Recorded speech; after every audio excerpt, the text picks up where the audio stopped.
soir, le chef de l'État, son Excellence, M. Bassirou Diomaye Diakhar Faye, a présidé ce mercredi 22 mai 2024 la réunion hebdomadaire du Conseil des ministres au Palais de la République. À l'entame de sa communication, le président de la République a fait part de l'importance particulière qu'il accorde au développement du secteur de l'élevage et des productions animales dans notre quête de souveraineté alimentaire. Le chef de l'État a félicité les éleveurs, les opérateurs privés du secteur et les services de l'État pour leurs actions résolues et engagées dans l'autonomisation du Sénégal en moutons, le développement du cheptel, la santé animale et la valorisation des produits d'élevage et dérivés sur les marchés nationaux et internationaux. Le président de la République a demandé au Premier ministre et au ministre en charge de l'élevage de parachever l'actualisation du programme national de production fourragère en corrélation avec une bonne maîtrise des prix de l'aliment de bétail et une stratégie avancée de lutte contre les feux de brousse. Dans le même sillage, le chef de l'État a demandé au gouvernement d'engager, sans délai, la mise en œuvre d'un plan d'aménagement consensuel des parcours du bétail et espaces de pâturage, notamment dans la zone sylvo-pastorale. En outre, le président de la République a souligné la nécessité d'un recensement national régulier et d'une identification nationale précise du cheptel afin de mieux orienter les ressources et les interventions de l'État dans le secteur. Par ailleurs, le chef de l'État a demandé au ministre des Forces armées et au ministre de l'Intérieur et de la Sécurité publique d'intensifier les actions préventives conjointes de lutte contre le vol de bétail. Il a également fait valoir l'urgence d'un recensement général des infrastructures d'élevage et équipements pastoraux réalisés par l'État et appelé à une réflexion stratégique sur leur mode d'exploitation et d'entretien au profit des acteurs du secteur. Le président de la République a invité le ministre en charge de l'élevage, en liaison avec le ministre de l'Industrie et du Commerce, à soutenir le développement des filières avicoles, viande et lait de notre pays et favoriser la consommation des productions animales nationales. Dans cet esprit, il a sollicité la révision du cadre d'intervention du Fonds de stabilisation FONSTAB, dont les dotations financières et les critères d'attribution doivent être évalués et réorientés. Le chef de l'État a aussi demandé au gouvernement de veiller au renforcement des ressources humaines spécialisées du secteur de l'élevage et de poursuivre sans relâche les campagnes nationales de vaccination du cheptel, les actions de promotion de la santé animale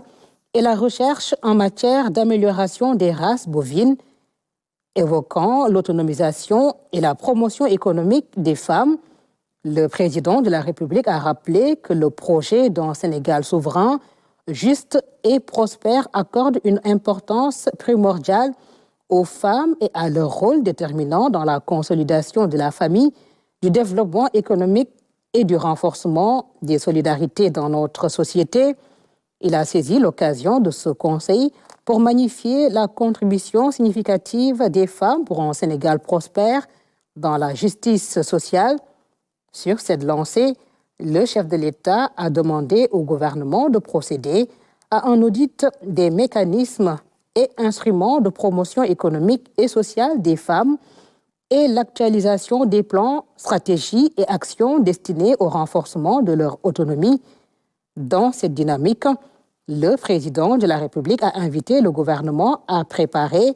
en accord avec l'ensemble des organisations féminines du Sénégal, un projet de loi d'orientation sur l'autonomisation économique durable des femmes.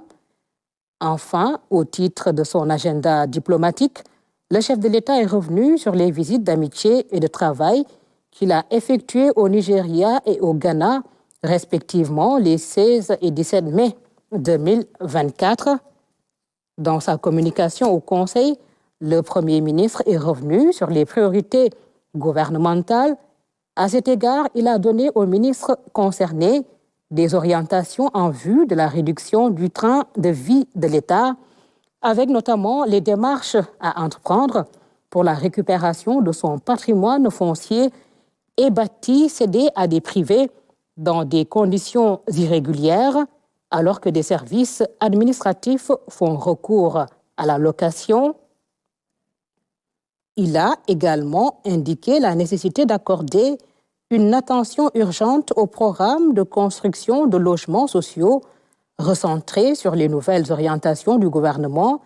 et de consacrer un traitement particulier aux prêts DMC. Le Premier ministre a en outre évoqué les diligences relatives au réexamen de certaines conventions, notamment dans les secteurs miniers, pétroliers et halieutiques, ainsi que la revue des finances publiques sur la période allant du 1er janvier 2019 au 31 mars 2024. Il a rendu compte au Conseil des premiers résultats des concertations en cours avec les parties prenantes sur la réduction du coût de la vie pour les produits de première nécessité et les services de connexion à l'Internet. Le Premier ministre a fait part des conclusions des conseils interministériels consacrés à la prévention et à la gestion des inondations, ainsi qu'à la préparation des examens et concours au titre de l'année scolaire 2024. Il a également annoncé le programme des prochaines rencontres interministérielles sur le secteur de l'hydraulique,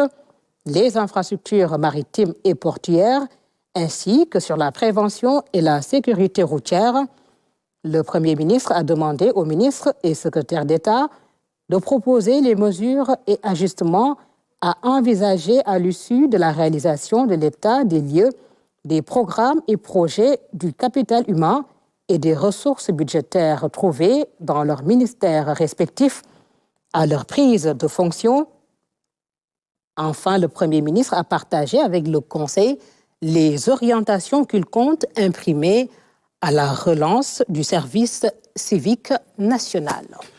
Au titre des communications des ministres. Le ministre de l'Élevage,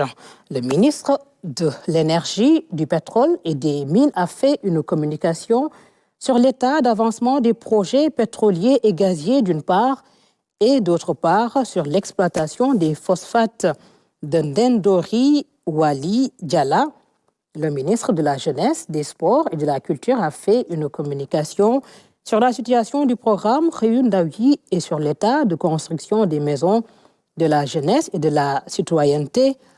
La secrétaire d'État et le secrétaire d'État aux coopératives et à l'encadrement paysan a fait une communication sur la préparation de la campagne de production agricole 2024.